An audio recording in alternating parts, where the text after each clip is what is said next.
Bien, bonjour, bonjour à tous. Nous sommes avec vous jusqu'à 14h25. Vous êtes dans le ZCL et puis avec nous aujourd'hui, et ce sera ainsi pendant la saison, on l'espère en tout cas, si maladie l'a pas que nous pourrions, Rosan Mounier et Didier Détouche qui seront les décrypteurs de l'actualité guadeloupéenne. Alors, il y a un petit changement. Alors, ils seront quelquefois en binôme et quelquefois tout seuls. Et aujourd'hui, ils sont en binôme pour la première. Et puis, une autre fois, ce sera Rosan Mounier. Une autre fois, ce sera Didier Détouche, soit en direct ou bien on fera en Zoom quand les conditions, si les conditions ne le permettent pas. Sinon, on parlera bien sûr de l'actualité. L'actualité, c'est encore le point Covid. La situation ne semble pas s'améliorer ni ici, ni en France, ni dans le monde. En France, de toute façon, c'est la panique pour le gouvernement. Ils ne savent vraiment pas à quel sein du Covid se vouer. Point au séminaire de la CSBT, c'était ce week-end à Basel, vers Neval-Verdier était, des vêtements pour la rentrée devant la caméra d'Olivier Moradel. Et puis, il y avait l'avant-première d'un film sur l'énergie, film financé en partie par la région. C'est l'avant-première, c'était vendredi, devant la caméra d'Olivier Moradel. Sinon, on va recevoir un peu plus tard, en fin d'édition, Karine Coquin, spécialiste de la communication des publics, et viendra nous expliquer ce qu'est la communication et surtout l'importance de la communication. Sinon, il faut vous dire aussi, c'est la rentrée du ZCL, la rentrée officielle aujourd'hui. Vous le voyez peut-être à l'écran, tous les animateurs et gens qui sont avec nous sont présents. Rosan Mounier, Didier Détouche, Karine, mais aussi Emeline. Tous ces gens-là, vous les découvrirez au fil des émissions et des semaines, puisque c'est déjà la 6e saison du ZCL, l'émission la plus regardée sur cette tranche entre 12h30 et 14h25. On nous a donné un petit créneau de plus, 25 minutes. C'est toujours bon à prendre pour essayer de nous déborder. Voilà. Bien, on va tout de suite commencer avec nos invités, puisqu'ils sont là pendant 1 heure, de 12h30 à 13h30. Et je le disais tout à l'heure, bonjour messieurs, bonjour Rosan. Bonjour. Bonjour Didier. Bonjour Danick. Merci d'être avec nous dans les conditions aussi qui sont difficiles en ce moment. Et justement, notre premier point de décryptage, c'est le Covid, deuxième rebond ou pas rebond, aussi bien en Guadeloupe qu'en France. On ne comprend pas très bien ce qui se passe, messieurs. Ah ben, il y a clairement un rebond, hein. C'est pas un fantasme. C'est-à-dire que les choses se passent dans un contexte particulier. Il y a eu 2 temps dans la gestion par l'État de cette pandémie. Un temps où on n'a pas vu venir et on a ensuite fait avec les moyens du bord. Et un autre temps où on a voulu, suite à l'échec de la première, pas tactique, mais la première méthode, la première situation, eh bien, on a voulu faire dans le carré réglementé. S'en est suivi toute une sorte de mesures, les unes plus contradictoires que les autres. Bien évidemment, alors le masque est l'exemple parfait, hein. Ne portez pas de masque, ça ne sert à rien, puis après, portez tous le masque, ensuite portez le masque en extérieur, et puis on se retrouve avec des gens qui vont à la rivière, qui se baignent ou à la mer avec un masque. En attendant, on est dans une situation, effectivement, où cette pandémie est beaucoup, même trop, vécue à l'aune de ce que dit ou ne dit pas le gouvernement. Oui. Donc il y a, à partir de là, des chiffres qui sont révélés sur le nombre de personnes malades, le nombre de personnes contaminées, le nombre de tests positifs, le nombre de tests positifs mais avec situation où on est asymptomatique, on n'a pas les symptômes, le nombre de lits occupés ou occupables en hôpital, le nombre de personnes en réanimation, qui est pour le coup un chiffre assez crédible et important à observer. Et donc nous sommes dans une situation où, oui, il y a une recrudescence, il faut être très clair là-dessus, du nombre de personnes contaminées par ce virus. Oui. Donc les risques sont multipliés. Et nous sommes en Guadeloupe dans une situation où nous sommes classés rouge, donc avec un taux de propagation plus élevé qu'ailleurs. Est-ce que ça veut dire que la population a ce sentiment d'insécurité? Je dirais que c'est nuancé. Je pense qu'une bonne partie de la population de la Guadeloupe, au-delà de toutes les polémiques, des chiffres et des mesures, a décidé de faire en fait avec ce virus parce que nous sommes en Guadeloupe avec un terrain où l'activité économique est très dépendante de la présence sur place et hors cadre normatif dans bien des cas. Vous en mouniez votre analyse. On a le sentiment que aujourd'hui, la communication politique a pris le pas sur la communication scientifique, sur l'appréciation que les gens peuvent avoir de la situation au niveau de la pandémie.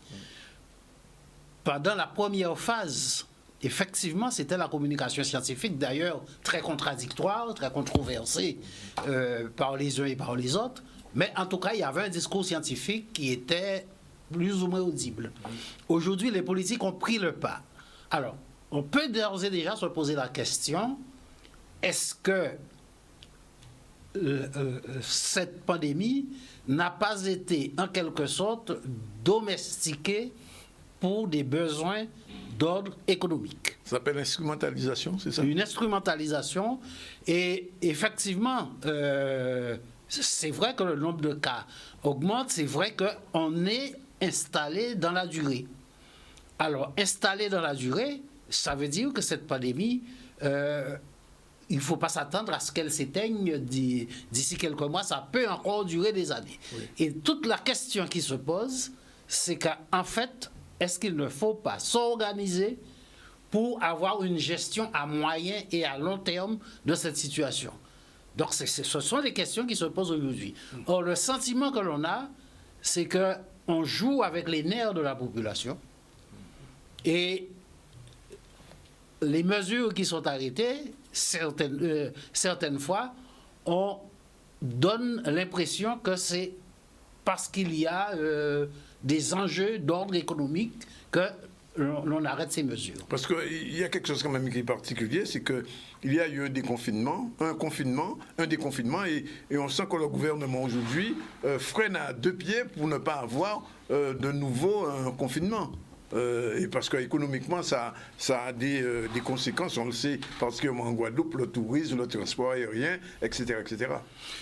Oui, à partir du moment où on est installé dans la durée, ça veut dire tout simplement il faut imaginer un autre mode de vie par rapport à ce que nous avons connu jusqu'à présent, une autre organisation économique et spatiale et revoir, trouver un système qui permette à la fois d'avoir une vie sociale, une vie culturelle et une vie économique, puisque de toute façon, on ne peut pas tout arrêter, mais même si on ne doit pas faire n'importe quoi.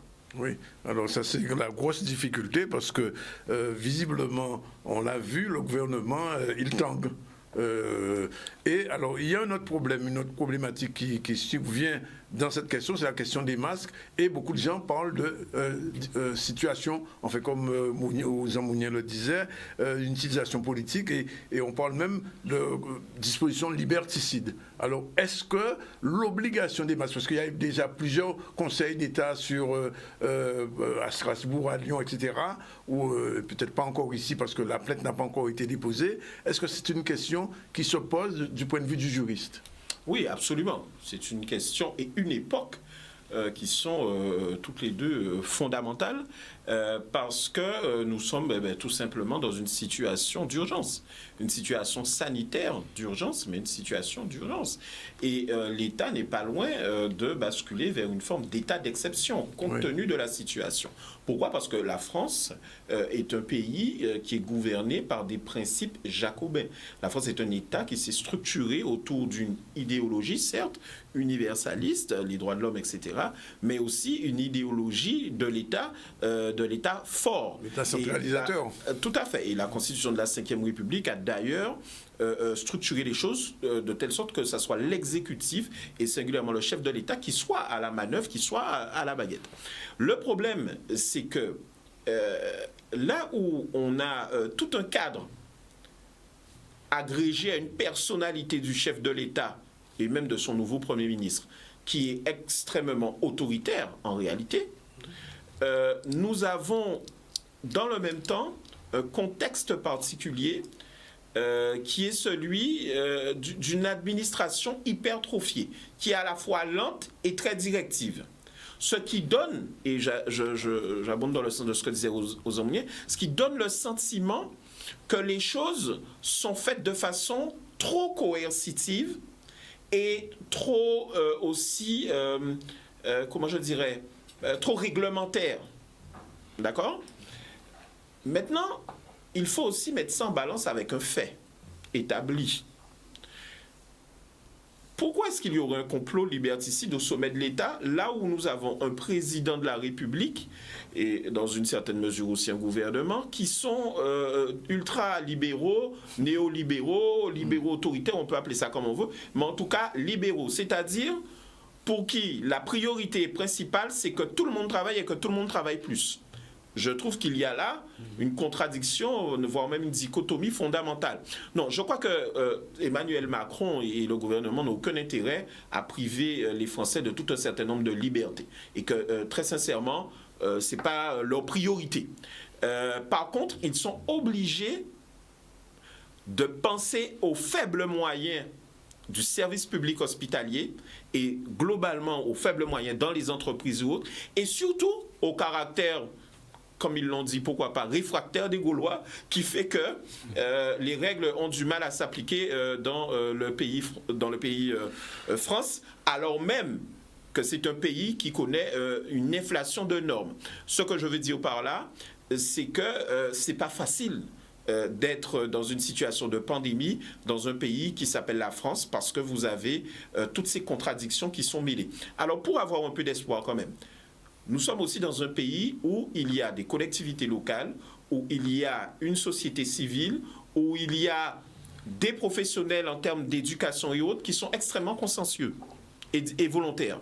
Et il faut faire confiance, à mon avis, de plus en plus, y compris aux patrons, etc.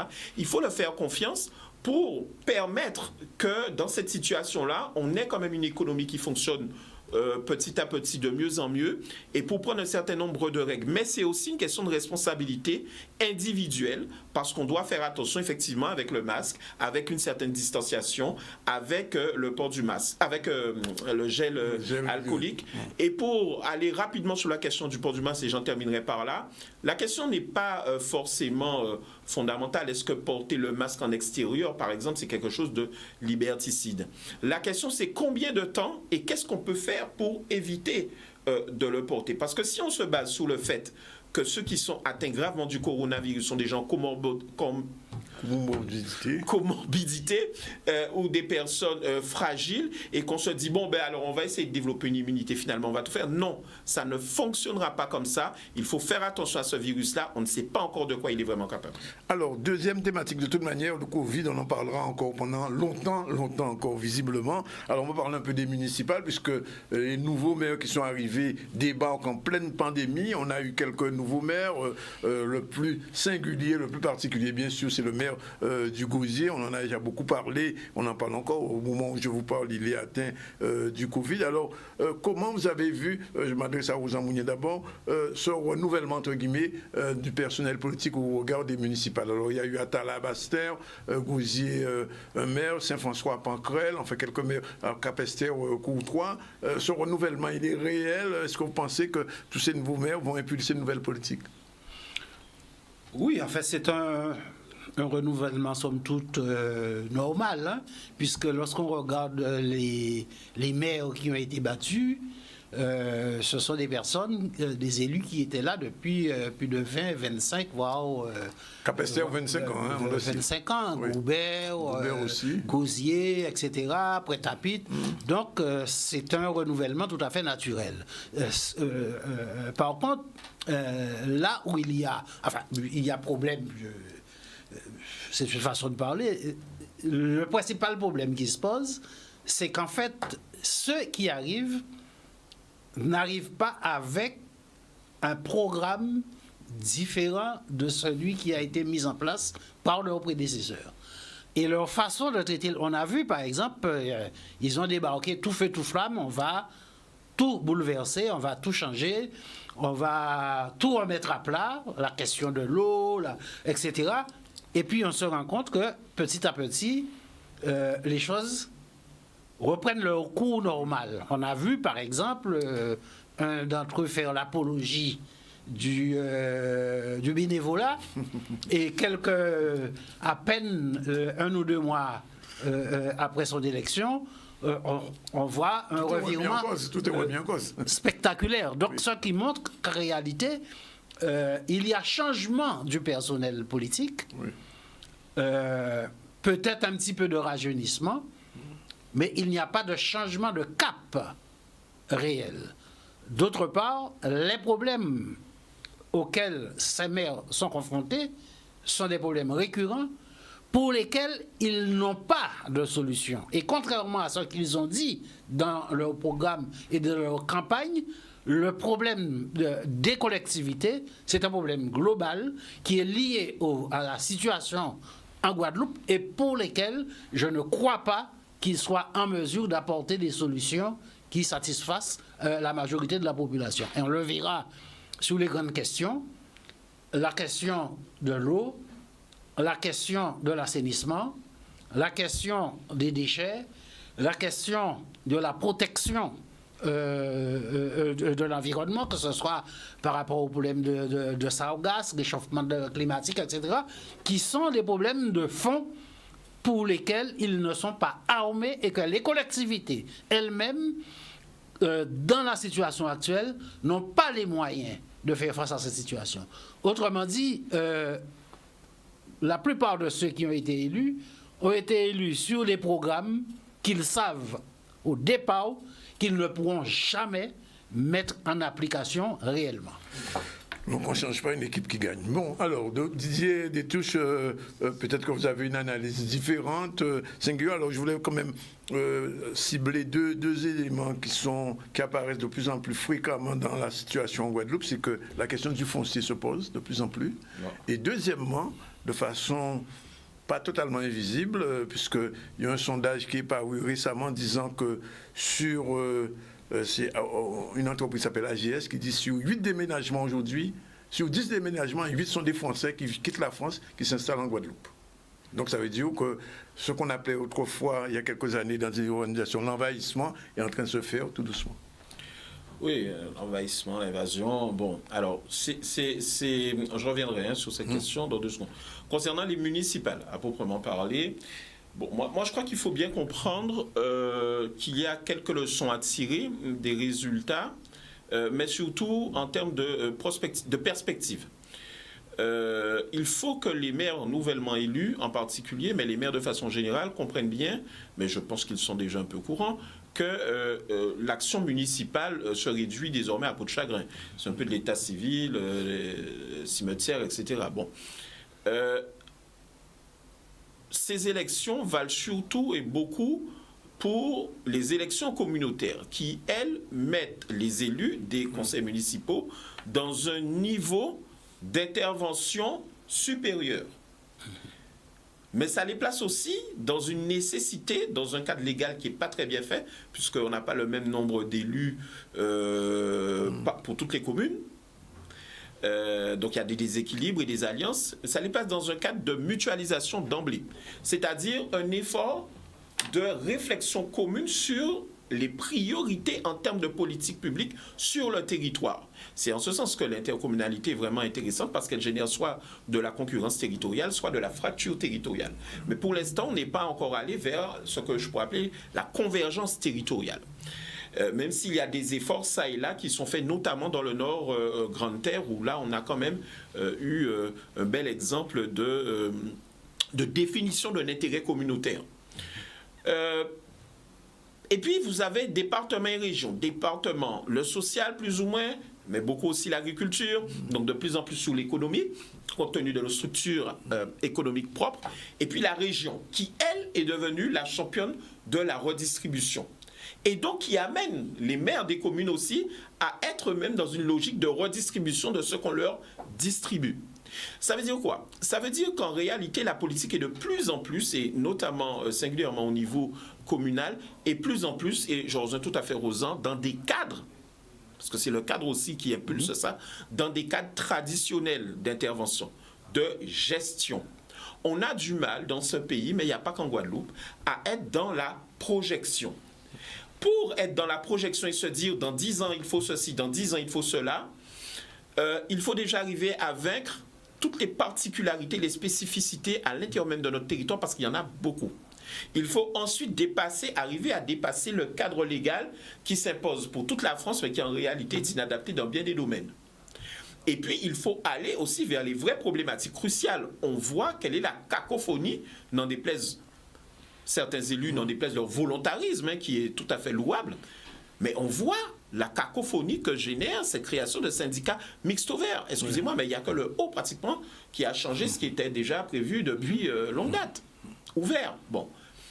Il y a une réflexion à avoir, notamment, j'ouvre une parenthèse très rapide, mais il y a une réflexion à avoir sur l'intégration de la société civile dans ces instances. Mais j'en reviens aux maires. Les maires ont donc peu de moyens et ils ont en même temps plus de responsabilités. Et ils sont toujours dans un carcan de clientélisme politique lié à leur capacité de ne pouvoir redistribuer pratiquement que de l'argent, des moyens et des emplois. Donc, pour arriver à dépasser tout ça, il faut, à mon avis, changer le logiciel et changer le paradigme, qui est le paradigme qui vient de l'extérieur, qui vient de la France hexagonale et de son système administratif, mais penser la Guadeloupe beaucoup plus comme un pays où l'on doit gérer non pas la pénurie, mais les richesses et les potentialités. Et c'est là où, Rosan sera d'accord avec moi, toi aussi Danick je pense, c'est là où la politique devient intéressante. Parce qu'il s'agit de pouvoir concevoir autre chose que l'intérêt immédiat de l'élu. Il s'agit de pouvoir véritablement écouter quels sont les besoins prioritaires. Un simple exemple, l'agro-transformation a connu un boom récemment, mais elle est encore bien en dessous de ce qu'elle pourrait être en termes de création d'emplois, en termes de santé et en termes de valorisation au niveau économique. Et puis vous avez tout un circuit, la recherche, etc. Donc ça fait fonctionner vraiment l'économie. L'économie bleue, totalement absente. Quand on connaît les monopoles qui existent en termes, je ne vais pas plaire à tout le monde en disant ça, mais les monopoles qui existent en termes de nautisme en Guadeloupe ou de formation au nautisme ou d'utilisation, de création d'entreprises nautiques pour aller à la Désirade, pour aller à Marie-Galante, etc., on voit qu'on est vraiment en deçà de ce qu'on pourrait faire. Et c'est là où les élus ont tout leur rôle à jouer, parce que c'est eux qui peuvent, en faisant preuve d'un peu d'unité, c'est eux qui peuvent demander non pas les ressources, mais les politiques, les lois et les règlements nécessaires pour aller dans le bon sens. Une dernière chose sur l'élection des maires. Attention à l'hypertrophie de la communication. Oui. Il y a beaucoup trop de maires qui sont toujours candidats. Oui. D'accord ? Oui. Et là, il faut bien comprendre que nous sommes avec quand même un électorat qui est différent maintenant. Quand ça ne marche pas, ils vous sanctionnent, ils n'hésitent plus. Ça n'a pas toujours été le cas en Guadeloupe. Mais maintenant, les choses sont un peu différentes. L'électorat est plus avisé, il est extrêmement versatile et il n'hésite pas à sanctionner, même avant la fin de mandat. Absolument. Donc, c'est la raison pour laquelle je pense qu'il serait un petit peu nécessaire que des manifestations, par exemple, comme conférence de l'action publique territoriale ou autre, soient les bienvenues, soient systématisées. Mais il faut faire attention à la projection politique que l'on a de l'action publique que l'on a dans sa commune. Le contexte est changeant. La période que nous vivons, et Rosan le disait, est une période qui va être extrêmement exigeante vis-à-vis des élus et il faut qu'ils prennent conscience véritablement de cela si ce n'est pas encore fait. Voilà, alors ce sera tout à l'heure le lien avec la prochaine rubrique, puisqu'on va parler des municipales, des régionales, dans le viseur des municipales. On prend tout de suite la première pause pub et on se retrouve dans 5 minutes pour pouvoir continuer ce riche débat. À tout à l'heure. Voilà, il est 13h37 dans le ZCL News et nous recevons Karine Coquin. Bonjour. Oui, bonjour. C'est une spécialiste des publics. Professionnelle des publics. Professionnelle des publics. Et tout à l'heure, on va ouvrir avec elle sa communication, sa chronique sur la communication. Mais avant, on va faire un point sur l'actualité santé. C'est le point Covid comme chaque jour. Le dernier point daté de samedi, puisque l'ARS n'a encore rien dit. On voit tout de suite ce reportage de Vianney Valverde. C'est le maître mot. On a toujours autant de cas positifs qui sont déterminés cette semaine. On aura les chiffres très précis en début de semaine prochaine, mais on est toujours sur le même niveau de concentration du virus et de circulation du virus. Moi, je veux pas parler de menaces. Aujourd'hui, on met en œuvre l'ensemble des mesures pour justement juguler l'épidémie, la contenir. Et c'est ça qu'il faut qu'on fasse aujourd'hui, avant d'imaginer autre chose. Il faut donc qu'on applique correctement les mesures telles qu'on les a décidées, tous ensemble. D'ailleurs, je l'ai dit, il y a un consensus sur le sujet. Et ensuite, on va regarder les chiffres à compter de la semaine prochaine et on va voir s'il y a une évolution ou pas. Et ensuite, on verra s'il y a besoin d'aller plus loin. Les donnes qui vont changer, je l'espère, c'est de vérifier que l'ensemble des mesures que nous préconisons et que nous mettons en œuvre, notamment la distanciation, les gestes barrières, le port du masque, va être efficace. Mais pour mesurer l'efficacité, il faut un peu de temps. Et donc à compter de la semaine prochaine, on aura des chiffres qui, j'espère, nous donneront la tendance et nous expliqueront où on en est. En revanche, aujourd'hui, il y a toujours une circulation très active du virus qui nous oblige à garder ces gestes barrières, qui nous oblige à porter le masque, qui nous oblige à nous laver les mains et à faire très attention. Mes recommandations, c'est celle de respecter les gestes barrières, de porter le masque en tout lieu, partout, de respecter la distanciation, de faire attention à se laver les mains ou à mettre du gel hydroalcoolique et à éviter de se rapprocher les uns les autres. C'est de cette façon-là, qu'on peut respecter les autres, c'est-à-dire ne pas leur donner la maladie et se respecter soi-même, c'est-à-dire se protéger. Alors la rentrée s'est organisée cette semaine dans de bonnes conditions puisque nous avons accueilli près de 91 000 élèves, que ce soit sur l'île de la Guadeloupe ou sur les îles du Nord. Nous avons une attention particulière évidemment sur le respect des consignes sanitaires. Nous faisons des points journaliers quant à la situation. Nous avons constaté 6 cas confirmés de Covid au sein de 6 établissements et dont un élève qui était affecté. Évidemment, vu de l'organisation de la rentrée, ce ne sont pas des cas qui ont pu être diffusés au sein de l'école, mais qui sont venus de l'extérieur, dans le milieu personnel, privé, etc. Les gestes barrières sont appliqués, chacun a été formé, que ce soit les personnels d'abord, qui eux-mêmes ont transmis les consignes aux élèves. Il y a eu quelques fermetures d'écoles, mais liées à des problèmes d'eau et non liées à des problèmes de virus. Et nous avons eu hier un blocage d'école par des parents d'élèves qui étaient inquiets, mais il se trouve que le cas évoqué était négatif. Et nous appelons tout le monde à ne pas être dans de la surréaction, mais vraiment à admettre que les protocoles tels qu'ils sont proposés permettent de préserver la sécurité de chacun et évidemment à appeler là aussi tout le monde à respecter les gestes barrières parce qu'on sait que c'est ça qui limite la diffusion du virus. Voilà, interview avec masque, vous ne pouvez pas comprendre rien, mais enfin bon, bref, préfet et recteur, vous devriez parler, rectrice, vous devriez parler sans masque comme Karine qui vient aujourd'hui. Bonjour Karine. Oui, rebonjour à tous. Générique, c'est parti, autour de la com.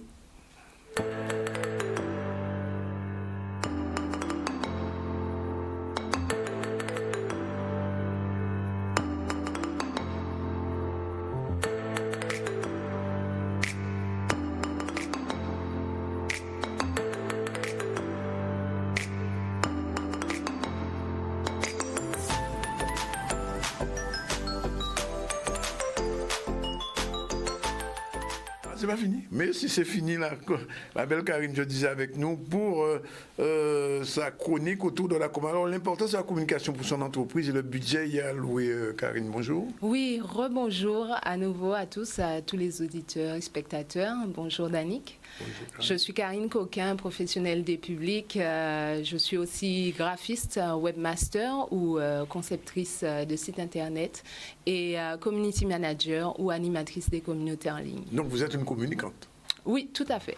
Bien, alors, qui est concerné par cette thématique aujourd'hui? Eh bien, toute entité, qu'elle soit associative ou que ce soit une entreprise, un groupement quelconque, qui a besoin de communiquer à un public, qui dépend d'un public pour vendre ses services ou ses produits, utilise la communication.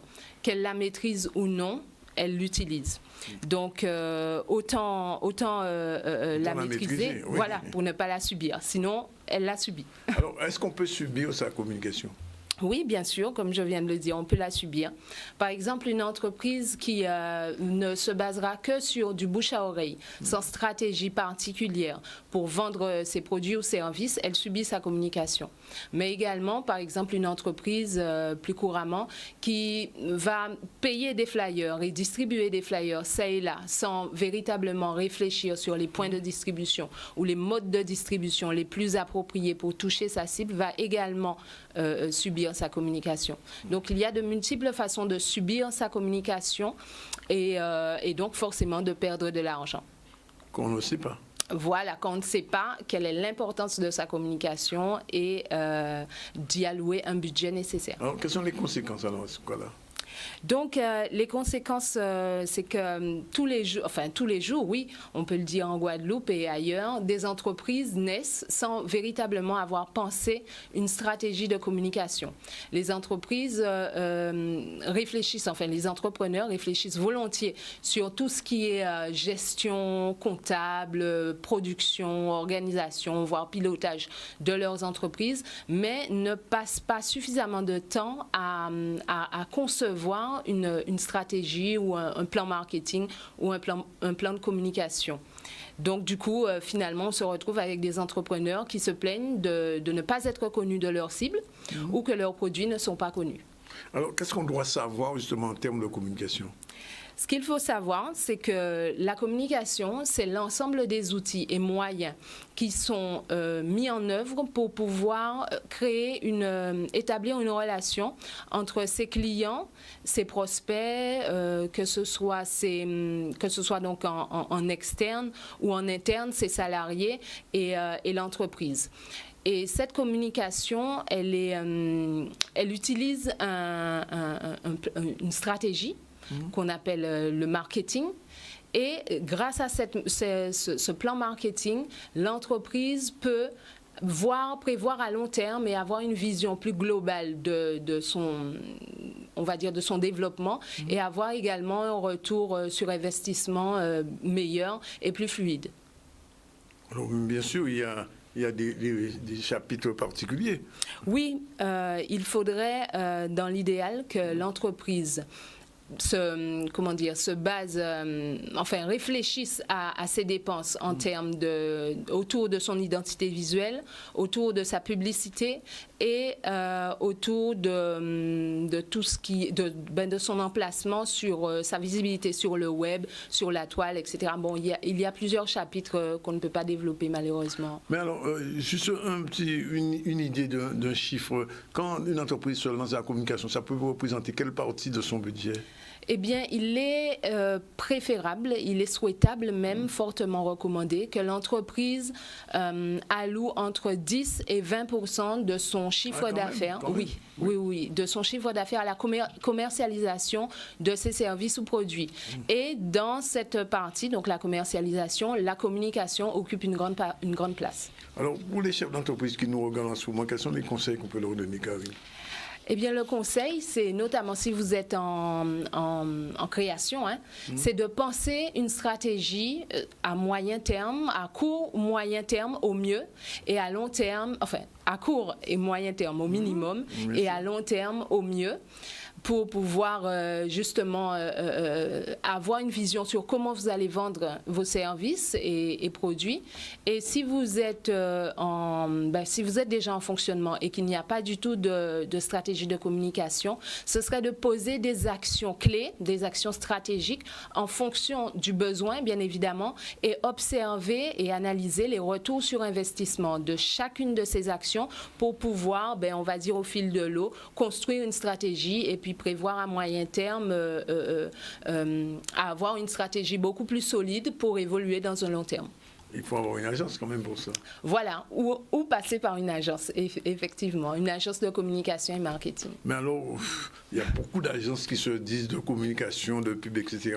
Comment on choisit son agence? Voilà, là, ça va être un sujet beaucoup plus long à aborder. C'est pour cela que je vais vous inviter à vous rendre sur mon site internet www.karinelab.com dans la rubrique Nos partages, où vous pourrez avoir plus amples informations là-dessus. Et donc on parlera la semaine prochaine, fois.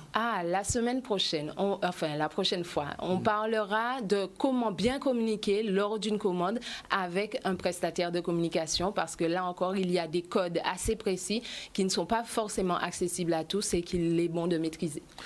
Merci Karine Coquin pour cette première chronique sur la communication. Vous êtes chef d'entreprise, vous êtes artiste, vous êtes politique, et bien vous avez besoin de communication.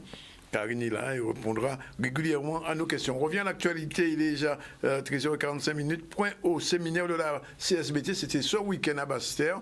Monsieur Abéli a rassemblé les élus de sa communauté, mais aussi des professionnels sur les questions de l'eau, puisque les questions de l'eau sont des questions prioritaires en ce moment en Guadeloupe. On vient de l'entendre avec nos invités. On regarde ce reportage de Vianney Valverde. Il s'agissait aujourd'hui de présenter à l'ensemble des élus et aux associations d'usagers qui militent pour l'eau, en tout cas dans le sud Basse-Terre, la situation de l'eau et de l'assainissement sur notre territoire.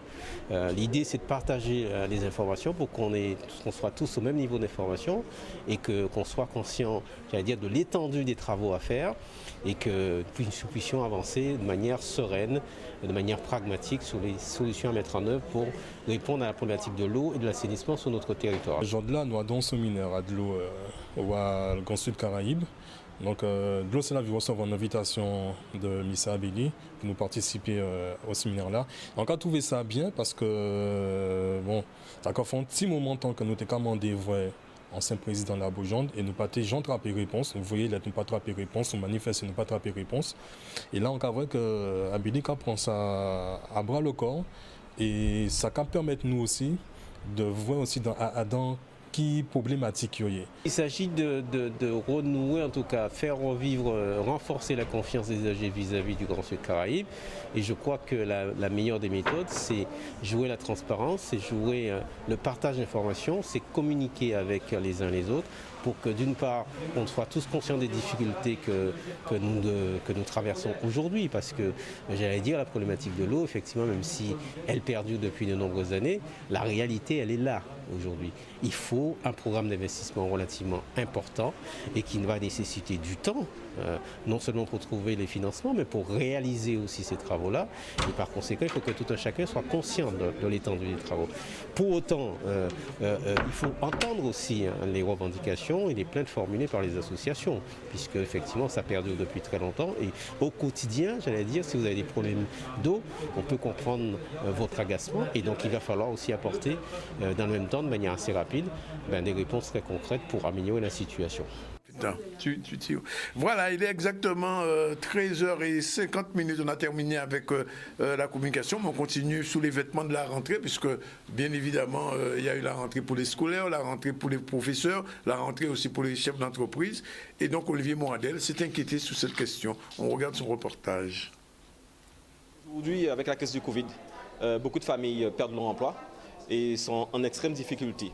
Et c'est vrai qu'on a eu aussi des partenaires qui nous ont proposé des vêtements neufs. Donc à ce moment-là, on a dit pourquoi pas travailler et mettre en place une action à destination justement des familles pour soutenir notamment par rapport à la période scolaire. Donc c'est en ce sens qu'on est là aujourd'hui et on accueille justement ces familles de 3 ans avec les enfants de 3 à 16 ans et on a des vêtements neufs à leur offrir. C'est l'idée.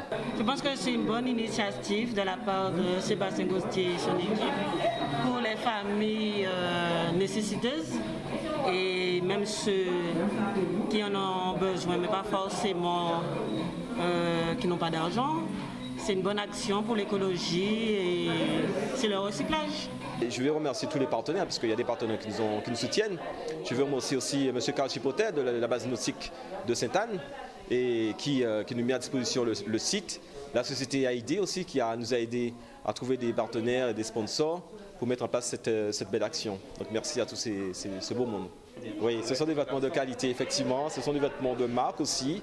Et vraiment, jusqu'à maintenant, les gens sont tellement heureux, les gens sont contents. Et je crois qu'ils apprécient le geste, cette action de solidarité. C'est un geste qui n'est pas énorme, mais qui apporte le réconfort nécessaire dans les difficultés du moment. Donc les gens repartent avec le sourire. Et les gens sont heureux. Les enfants aussi ont le sourire, sont contents et peuvent choisir leurs vêtements.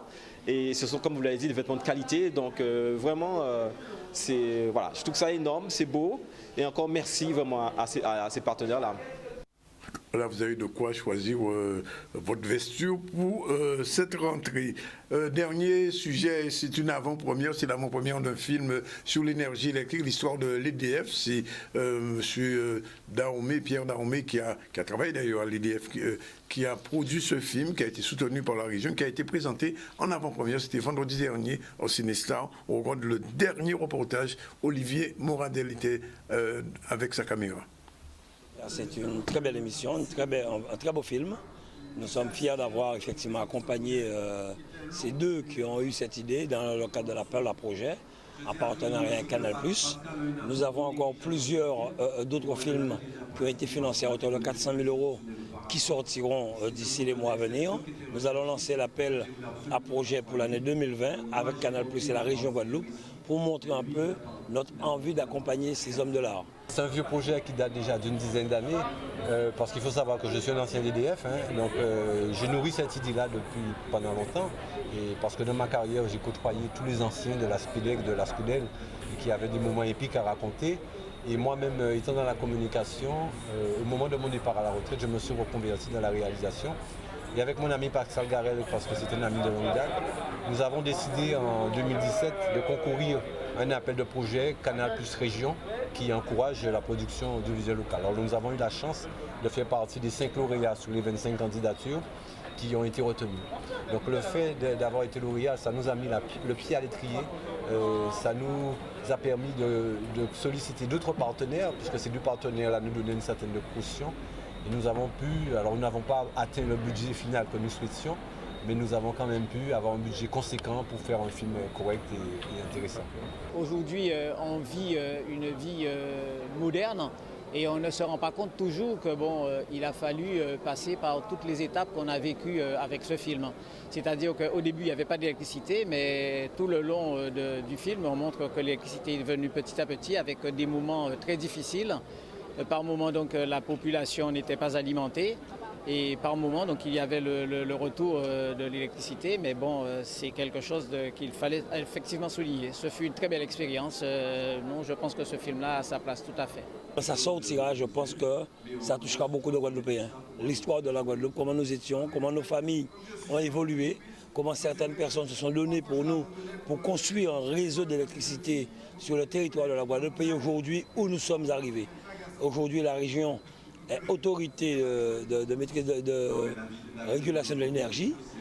Nous finançons un film sur l'énergie, donc c'est une fierté pour nous.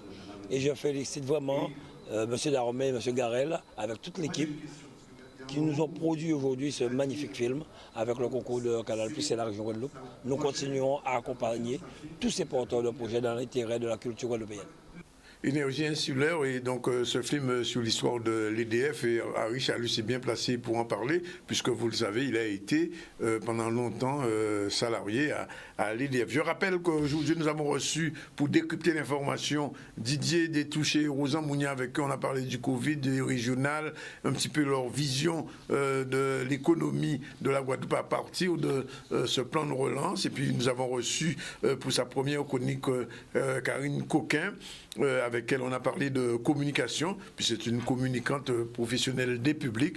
Et puis nous venons de terminer avec le journal. On vous remercie d'être avec nous. La réalisation était assurée, comme chaque lundi, par notre ami Zébris, qu'on va retrouver. Non, on ne va pas le retrouver demain mardi. Oui, on le retrouve demain, on retrouve Zébris demain mardi.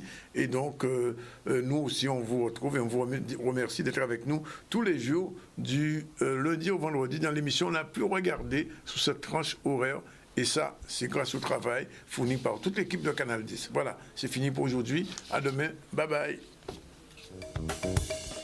Voilà, il est exactement 13h02 dans le ZCL News de ce 7 septembre 2020. Je suis avec Rosan Mounier, vous aussi vous êtes avec eux, et Didier Détouche, nos décrypteurs de l'actualité. On a parlé du Covid, on a parlé des municipales, leur vision, et aujourd'hui on parle aussi des régionales. Je disais tout à l'heure que les municipales étaient le viseur des régionales, puisque les régionales et les départementales se feront cette année, l'année prochaine, à la même période. Est-ce que vous avez le sentiment, messieurs, que les maires actuels ont été élus avec, dans leur viseur, les régionales? Aux Amounia, peut-être.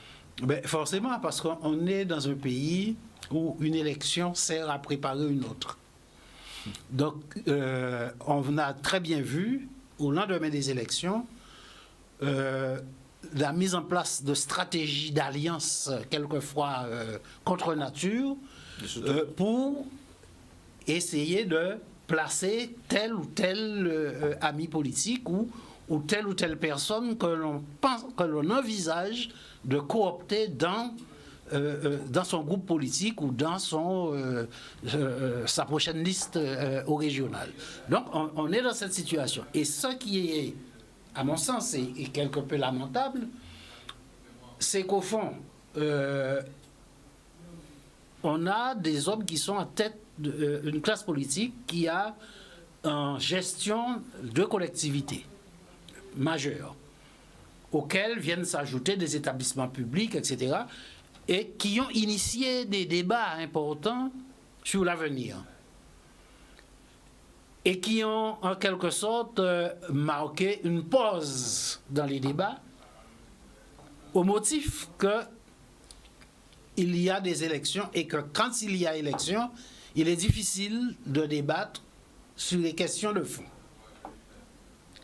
Les élections sont terminées, on n'a plus jamais entendu parler des questions de fond, et aujourd'hui, on se retrouve dans la situation où on prépare les prochaines échéances départementales et régionales, et les questions qui avaient été soulevées lors des congrès, on n'en entend plus parler. Oui. Donc, ce qui veut dire que la préoccupation aujourd'hui de ceux qui ont en gestion les différentes collectivités, c'est de se projeter sur leur prochaine échéance électorale. Oui. Donc voilà la situation dans laquelle on est. Et d'ailleurs, on voit apparaître ça et là de nouvelles alliances ou de nouveaux groupes politiques qui émergent à quelques mois des élections pour, en quelque sorte, constituer soit autour de certains leaders actuels une équipe ou être en position de marchander avec telle ou telle autre équipe. Donc voilà la situation dans laquelle on est, mais à aucun moment, le débat politique ne s'enrichit de questions qui concernent le devenir du pays et les problématiques auxquelles nous sommes confrontés. C'est ça que je trouve qui est lamentable. Alors, on va être un peu plus précis encore. On a, à la suite de ces municipales, Didier Détouche, on fait un renforcement, on veut dire, du GUSR. Bon, le Parti socialiste était en difficulté, mais enfin, il a réussi à sauver quelques postes. La droite n'existe pratiquement plus, même si Mme Sonia Pétrou, qui a rejoint Attala, se prévaut. Le LR n'existe plus, mais la droite, elle est bien présente. Voilà, c'est ce elle est bien présente à travers tous les partis qui sont là. Tous les partis qui sont là. Et donc, la question qui se pose maintenant, en termes concrets, est-ce que M. Chalus aura à sa gauche ou à sa droite quelqu'un de son propre camp? On parle souvent de GUSR. Est-ce qu'au contraire, ils se sont mis d'accord pour partager le pouvoir, c'est-à-dire puisque Mme Borrell n'ira pas aux prochaines départementales? Voilà un petit peu la question qui se pose. Je ne pose même pas question des sénatoriales, c'est encore loin, mais il y a déjà cette élection à deux têtes, pratiquement, et à double tête, puisque on élira le même jour président de conseil général et régional, avec deux partis qui semblent se disputer le pouvoir. Et puis, effectivement, il y a eu un parti abîmien, le Paris, qui est en train de se préparer, si on peut parler comme ça. Donc, voilà un petit peu la situation telle qu'on peut la présenter globalement de façon concrète aux Guadeloupéens. Oui, alors vous avez très bien décrit la situation. L'échiquier, le cadre dans lequel tout cela va se dérouler, bon, c'est sûr que les municipales sont des élections, vous en le disiez, qui, dans la République, sont des élections chaînon. Donc l'une tient grâce à l'autre. Bon, nos élus ont très bien compris ça, parce qu'en Guadeloupe, nous sommes toujours dans une situation où la dynamique partisane, c'est-à-dire le levier qu'est le parti et la direction du parti, et donc des militants, eh bien, joue encore un grand rôle dans le partage un petit peu du pouvoir politique. On a un GUSR qui, effectivement, vous l'avez dit, Danick, est quasiment aux commandes de la plupart des communes, ou en tout cas des communes les plus importantes, et surtout, singulièrement, des intercommunalités. Oui. En tout cas, des communautés d'agglomération. Et puis, vous avez parti... Alors, ces élections municipales auront été bénéfiques pour eux, pour les prochaines régionales, dans ce cadre-là, parce que quand vous avez à la fois une grosse formation partisane qui s'organise, y compris au niveau des structures, des comités de jeunes, des comités de quartier, des comités de communes, etc., ce qui est le cas du GUSR, et quand vous avez en plus accès aux entités redistributives, que sont les collectivités territoriales, eh bien, ça vous permet aussi de placer des personnes dans d'autres établissements publics, le CIMEC, le syndicat des transports. Le CIMEC, c'est un peu particulier. Tout à fait, etc. Mais je ne parle pas que du GUSR, là. Oui. Donc, vous avez en fait des cartes qui sont rebattues. Ce qui permet à un candidat ou plusieurs candidats de se sentir en situation de pouvoir aller à l'élection régionale en tant que tête de liste. Et là, effectivement, ces municipales ont rebattu les cartes et on se retrouve avec au moins 3 à 4 candidats qui pourraient être crédibles et en situation, je le répète, de se présenter. Mais dans le même temps, vous avez... Alors, je pense qu'aujourd'hui, aux yeux de la population, aux yeux de la communication qui est bien souvent un peu hypertrophiée, on peut clairement parler de Guy Losbar, président du GUSR. On peut parler... Alors, c'est un peu plus nébuleux, mais c'est encore lui le patron, de Victorin Lurel. Alors, tout dépend du candidat qu'il choisira. On peut parler d'Éric Jalton, parce que c'est un homme qui a su valoriser sa victoire et projeter sa victoire un peu avant les autres, avec notamment la constitution de partis politiques qui est déjà parée, comme on dit chez nous. Et puis, vous avez une autre personnalité où là c'est un peu plus une question de popularité ressentie générale qui est Cédric Cornet, mais c'est un cas particulier, je reviendrai dessus tout à l'heure. Et puis bien sûr vous avez Harry Chalus qui reste la personnalité politique la plus populaire et qui est extrêmement visible sur, en tout cas au moins le terrain médiatique, et surtout qui affiche une capacité de redistribution assez quand même phénoménale, puisqu'il est président de région. Mais on est aussi dans le cadre de ces municipales devant de plus en plus un nouveau phénomène politique en Guadeloupe, qui est un peu identifiable à ce qu'on appelle en Europe et en France le populisme, ou en tout cas dans la démarche électoraliste du populisme, c'est-à-dire consister à faire d'une personnalité quelqu'un qui aura un dialogue extrêmement direct avec l'électorat et qui aura à la fois la jonction de qualité de tribun, d'orateur, et en même temps de lanceur, en gros, d'alerte sur des problématiques comme l'eau, etc., et qui par cela bénéficiera d'un engouement politique assez soudain, assez nouveau et assez fort. C'est vrai que l'élection d'Harry Chalus procédait un petit peu de ça, mais on a maintenant sur le territoire quelques cadres politiques qui ont montré des capacités à avoir cette ferveur populiste qui est amplifiée par les réseaux sociaux. Tout cela pour dire que, même si on a quadrillé les choses de façon politique et partisane, même si on a encore des réseaux qui permettent d'avoir un financement d'une campagne électorale d'ampleur régionale, même si on a constitué des alliances au gré de ces municipales, ce qui est le cas aussi de la Fédé du PS, parce qu'il faut voir aussi le nombre, le chiffre qu'ont fait les opposants au maire GUSR élu. concrètement, qu'est-ce que ça représente en termes de voix. C'est intéressant à l'échelon régional. Et puis, vous avez ce cadre, comme je dirais, cette dynamique un peu populiste. On a 2 ou 3 futurs peut-être têtes de liste qui savent surfer sur cette vague-là. Je reviens au cas de Cédric Cornet, parce que c'est vrai que c'est les réseaux sociaux qui globalement disent qu'il pourrait se présenter au régional. C'est un homme politique qui représente aussi une jeunesse, non pas en politique, mais une jeunesse en action politique, qui jouit d'une grosse popularité, il faut le dire, qui se prend un peu les pieds dans le plat en termes de communication ou autre, mais vous savez, il n'y a pas de bad buzz en réalité, il n'y a que du buzz. Hein. Ce qui est mauvais peut devenir quelque chose de bon, bref. Mais je note que c'est un candidat qui, à mon avis, se prépare peut-être plus pour les législatives.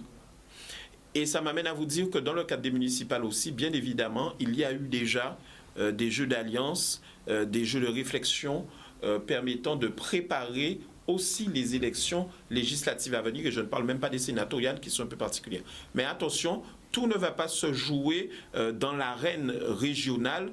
Nos gladiateurs sont capables d'exporter des combats politiques bien à l'extérieur de cette arène-là, et je pense que c'est aussi ça, les ambitions et les envies, les appétits des uns et des autres qui va déterminer en grande partie ce que sera la configuration des régionales. Rosan Mounier, vous croyez que Guy Losbar a intérêt à se présenter contre son, on va dire, son président politiquement? Est-ce qu'il a intérêt, premièrement? Est-ce qu'il pèse suffisamment, malgré les victoires du GUSR dans un certain nombre de communes, pour pouvoir avoir l'aura, je veux dire, nationale guadeloupéenne? Pour l'instant, ce sont les autres qui lui prêtent cette attention. Oui. Mais je ne crois pas qu'il l'ait encore manifesté sa volonté. Officiellement, non. Hein, officiellement, non. Bon, moi, je pense qu'il y a probablement une stratégie qui consiste à mettre dans le plateau la balance la région et le département. Oui. Et la région servira peut-être, le département servira de monnaie d'échange. Oui. Donc c'est cette stratégie-là qui me semble être la plus plausible. Je ne vois pas quel intérêt il aurait à affronter directement celui dont il est le premier vice-président, sachant que leur adversaire politique veille au grain. Oui, on profiterait. Et que par conséquent, oui. À mon avis, ça serait complètement suicidaire. Mais sait-on jamais, parce que la politique est faite de surprises, et d'ici quelques mois, on ne sait pas comment peut évoluer la situation. Et puis, il y a un invité surprise, toujours au dernier moment dans les élections, c'est, disons, la question d'ordre judiciaire. Oui. Qui peut aussi intervenir. Voilà. Oui. Donc il peut y avoir des bouleversements liés à des événements non prévus, oui. ayant un caractère judiciaire qui fait que tel ou tel candidat n'est pas en capacité juridique de se présenter à une élection. Alors il faudrait vraiment, sans te couper, Danick, mais juste, c'est très intéressant ce que dit Rosan, parce qu'il y a deux petites choses que j'ai oublié aussi de préciser. Effectivement, le cas judiciaire. Alors, je ne suis pas tout à fait d'accord avec le problème judiciaire. Je pense qu'on a vu, surtout dans les histoires récentes des municipales, que les affaires judiciaires, finalement, les Guadeloupéens savaient faire fi de cela à partir du moment où ils avaient décidé qu'ils étaient entichés de tel ou tel candidat et qu'ils allaient le mettre en place. Judiciaire au sens de l'inéligibilité. Alors, par contre, si on va dans le sens de l'illégibilité, ça c'est très intéressant, parce que vraiment chez nous aussi, on a un poids, deux mesures, c'est à géométrie variable, et c'est là le cœur. C'est qu'est-ce qui va être fait, y compris de façon occulte, nous sommes là pour dire la vérité, pour qu'il y ait éventuellement là un mur qu'on ne puisse pas franchir. Donc on verra. Maintenant, il y a autre chose, c'est que vous avez une situation qui est claire. Vous devez être capable, vous devez être en mesure de vous présenter.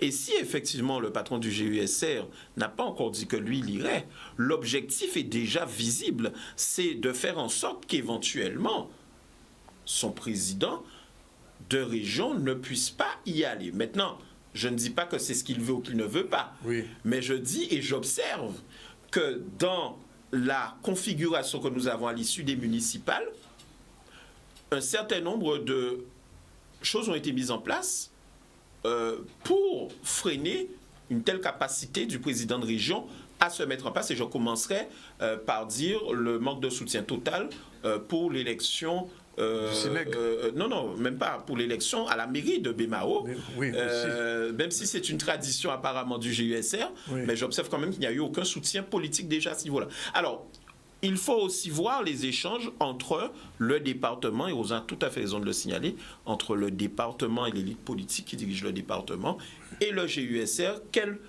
place le département va jouer concrètement dans cette mise en place? Oui, il peut y avoir effectivement un marchandage. Il y avait déjà eu un appel du pied de Victor Lurel à l'issue du résultat des municipales en plein plateau de télévision. On l'a vu à la télévision. Alors, il y a une autre analyse qui laisse entendre que Guy Losbar en ce moment n'a peut-être pas l'intention d'aller directement au régional, mais de peser sur la composition de la liste au régional, de manière à ce que lui, il irait au départemental en position de gagner.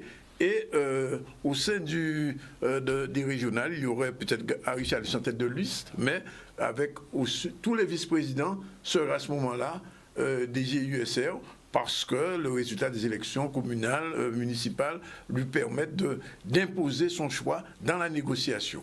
S'il y a une chose dont je suis sûr, c'est un peu de la politique fiction, bien sûr. Mais s'il y a une chose dont je suis sûr, c'est que ce soit le président de région, que ce soit l'ancien président de région, que ce soit le vice-président, le premier vice-président, ils ont très bien compris qu'à la tête de la région, vous ne pouvez pas vous permettre d'avoir une partie du pouvoir, ça n'existe pas. Soit vous avez le pouvoir, soit vous ne l'avez pas. C'est comme ça que ça fonctionne à la région. Je pense que c'est même ce qui mobilise un peu plus les actuels protagonistes pour se présenter aux élections régionales. Vous savez, Danick, j'ai oublié de préciser que dans les personnalités que nous avons citées, il ne faut pas oublier non plus Alain Plaisir, le président du CIPA, qui lui est dans une démarche avec son groupe de proposition de notre projet politique, un projet alternatif. Et c'est vrai que c'est un projet qui est en train vraiment de produire à la fois du fruit, mais aussi de susciter une certaine adhésion. Donc, il faudra voir qu'est-ce que ça donne concrètement. Mais là aussi, c'est intéressant parce que vous avez, dans le cadre des régionales, ça répond peut-être à ton questionnement, Rosa, vous avez quand même aussi des groupements politiques, le Paris aussi un peu dans cette dynamique-là, qui essaient de proposer un autre projet politique. Et ça, c'est intéressant. Mais rien dit de Max Mathiasin. Mais je ne pense pas qu'il ait une assise politique territoriale suffisante pour... Même soutenu par Lurel, par exemple. Alliance avec le PS, il a été secrétaire mais fédéral. Pour être élu député, il a besoin de tout le monde. Donc, je ne pense pas qu'il va se mouiller d'un côté comme de l'autre. En plus, j'ai rarement vu l'ancien président de région dans une dynamique de réconciliation. Je crois que de rapport de force, mais de réconciliation, j'ai rarement vu ça. Par contre, je dois dire que les ambitions de Max Mathiasin sont, de mon point de vue, encore très mal défini, parce que c'est un homme qui communique bien, un homme politique qui communique bien, qui est très à cheval sur sa mission parlementaire, justement. Je trouve que c'est un rôle dans lequel il a l'air de s'épanouir quand même. Je ne sais pas comment on arrive, quand on est député, à se projeter véritablement sur des régionales. C'est un petit peu difficile. Il y a rarement eu, enfin peut-être à Richard. Ah oui, mais c'était un autre cas de figure. Même Lurel aussi. C'était un autre. Oui, vous avez raison. Oui, tout à fait. Oui. Bon, enfin bon, on aura l'occasion. L'exception, c'était Félix Proto. Oui, Proto qui n'était élu nulle part. Mais à l'époque, il y avait un Frédéric Jalton. Tout à fait. Oui. Alors sous Jalton, alors moi, les informations que j'ai eues me disent que le parti qui a été créé, le PARE, n'est pas un parti jaltonien au sens stricto sensu, dans la mesure où la FRAPP n'a pas été du tout d'accord avec la création de ce parti. C'est une information que j'ai eue de gens des Abîmes. Alors, mais est-ce que la FRAPP est d'accord avec les ambitions politiques d'Éric Jalton? Faudrait peut-être le savoir. Hein. Et c'est une question qui date depuis 2015. Hein. Bien sûr, bien sûr. Jalton a été 2 fois déjà au régional. Depuis les régionales de 2015. Je ne suis pas sûr qu'il soit prêt à accumuler des mandats. Alors, dernier point, nous allons voir, il nous reste à peu près 3-4 minutes, malheureusement, mais on aura l'occasion d'y revenir. C'est les 2 plans de relance. Le plan de relance de la région qui a été présenté il y a peut-être un mois, qui faisait une redistribution d'un certain nombre de francs, et puis le plan de relance de l'État français, 1,5 milliard pour l'ensemble de ce que j'appelle les colonies, et 50 millions uniquement pour l'eau. Est-ce un plan de relance réellement qui pourra permettre le décollage économique ici, ou même aider ceux qui sont dans la difficulté? En fait, c'est un plan de relance qui a été conçu pour la France. D'abord. Et dont l'objectif principal est à la fois la réindustrialisation, la relocalisation d'une grande partie du secteur industriel en France. Donc c'est ça la priorité du plan. Lorsqu'on regarde la Guadeloupe par rapport à ce plan-là, notre problème n'est pas un problème de relocalisation de l'industrie. Nous n'avons pas d'industrialisation, d'une part. D'autre part, on a dans le même temps 2 initiatives. Il y a d'abord l'État, mais il y a d'abord eu la région qui a imaginé un plan de relance économique. Avec 100 millions. Avec 100 millions. Mais ce plan de relance économique, on ne peut pas parler de plan de relance économique lorsqu'il n'y a pas de projet. Autour de quel projet d'avenir? Parce que la question du développement économique n'est pas une question qui est au-dessus des autres questions de fond qui sont l'organisation de la société, la question de la gouvernance, toutes les questions essentielles. Donc on se retrouve dans une situation où véritablement ce qui est mis en œuvre, c'est simplement une agrégation des différentes mesures que l'on retrouve dans les différents documents, que ce soit les documents de l'État, les documents de l'Europe, etc. On essaie de rassembler tout ça et de faire un peu... un package qui a été fait. Sur la question, ne serait-ce que sur la question de l'eau.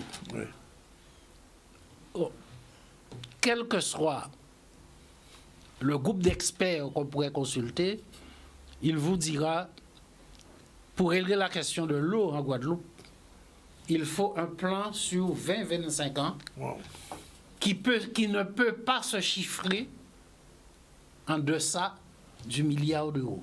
Parfait. OK? Donc, voilà. Mais ça, on ne peut envisager un tel dispositif que dans le cadre d'un projet global qui intègre aussi bien la question de l'aménagement du territoire, la question des déchets, la question de l'organisation sociétale. Ensuite, il faut partir de la situation dans laquelle nous sommes aujourd'hui. Le Covid-19, c'est vrai, a provoqué d'énormes dégâts dans la situation économique, mais on peut évidemment considérer que le fait de la réduction des échanges internationaux, en termes notamment d'importation, ça doit créer un espace que nous pouvons utiliser pour développer notre économie. Mais ça, c'est tout un programme, et je ne crois pas que j'ai vu le programme, le plan de la région, il ne me semble pas qu'il soit ambitieux, qu'il corresponde à ce qu'il faut aujourd'hui, et il ne s'inscrit pas dans une véritable démarche prospective sur le moyen et le long terme. Et pour cela, on ne peut pas faire pour les gens, on doit faire avec les gens. Et ça, à mon sens, c'est ce qui est essentiel. Didier, vous avez 1 minute et demie pour tout dire. Oula, c'était impossible. Non, on va conclure ou non conclure. Là, alors, soit je dis Rosa a raison, soit je dis... Kilato. De toute façon, vous reviendrez. En fait, on a une situation, il faut voir par palier. Hein. Alors, au niveau européen, déjà, un plan de relance gigantesque qui a perturbé les pays européens qui ont une économie très austère, très habituée à l'épargne et qui évolue dans des contextes de protectionnisme, plus ou moins. Là, on a une Europe qui a non seulement décidé de faire de l'aide massive publique, mais en plus d'emprunter collégialement, et qui donc va aussi permettre aux différents États membres de relocaliser une partie de leurs industries. Donc il y a un rapatriement aussi de capitaux très important qui va jouer un grand rôle. En tout cas, ça change déjà la donne au niveau du fonctionnement même de la mondialisation économique et du système généralisé libéral et circulation des capitaux et des hommes. Deuxième stade, l'outre-mer. On a eu un chiffre, vous pouvez le rappeler, Daniel, 1,5 milliard. Il faut comprendre que ça ne s'est jamais vu, donc on n'a pas d'indicateurs qui nous permettent de voir quelle est la réelle part de ce 1,5 milliard dans les... Oh, j'ai oublié aussi le chiffre de la relance au niveau français, c'est 50 ou 450, j'ai oublié. 500 milliards, ok. 500 milliards d'euros négociés avec la Banque européenne, et ça a été une négociation très difficile d'ailleurs. Tout à fait, mais en tout cas, ce dont je me souviens par contre, c'est qu'effectivement c'est une grosse part du gâteau. Comment vous redistribuez ça? Et c'est là où il y a déjà un problème. Par exemple, on dit la relance, on va mettre au moins 50, je crois, millions sur l'eau. Sur l'eau, oui. Bon, mais il y avait déjà 400 millions de prévus depuis un certain nombre d'années. Oui, et c'est le ministre qui se trouve en ce moment, Le Cornu, qui était venu en Guadeloupe il y a 1 an et demi, annoncer ce chiffre. Le Cornu lui-même qui était venu ici. Tout à fait. Alors, si sous le couvert de relance, on règle des problèmes qui devaient déjà être réglés parce qu'on a trouvé un petit peu d'argent au niveau de l'Europe et qu'on le redistribue dans ça, je dis qu'il y a mal donne. Ouais. Par contre, si on me dit que les 400 millions ont effectivement été budgétés et prévus pour que l'État répare aussi ce dont il est en partie responsable, il n'y a pas que les élus locaux, je dis ça commence déjà à être plus sérieux. Et la relance économique régionale doit être distinguée de la relance économique venant du ministère. La relance économique régionale, pour moi, ne manque pas d'ambition, mais elle est un peu hors sujet. Il s'agit non seulement de poursuivre des programmes déjà établis, mais d'investir sous des secteurs sur lesquels la région politiquement a décidé d'investir. Alors c'est intéressant pour le luxe, pour l'agro-transformation, ça l'est un peu moins pour la pêche et d'autres secteurs qui auraient besoin d'une autre dimension. Mais la redistribution de cet argent venant de l'Europe et de la France, j'ai des doutes parce que je ne vois pas à quel moment est-ce que les politiques ont été vraiment associés dans ce plan de relance. Et alors là, je peux vous dire, quand l'État fait de la relance dans ce que vous appelez les colonies, mon cher Danick, on sait ce que ça donne. Merci, messieurs, pour ces brillantes analyses. Je pense que les Guadeloupéens apprécieront de vous retrouver régulièrement dans cette émission. Il est 13h29, on prend la deuxième pause de pub et on se retrouve tout à l'heure avec Karine Couquin pour parler de communication en direction des publics. Et on est toujours en direct du ZCL sur RHT, Radio Haute Tension, et sur C10 FM, les deux radios qui nous retransmettent cette émission en direct. À tout à l'heure. Le ZCL News revient avec CCN, cariprionews.com, le site caribéen le mieux informé et qui vous dit tout sur les affaires.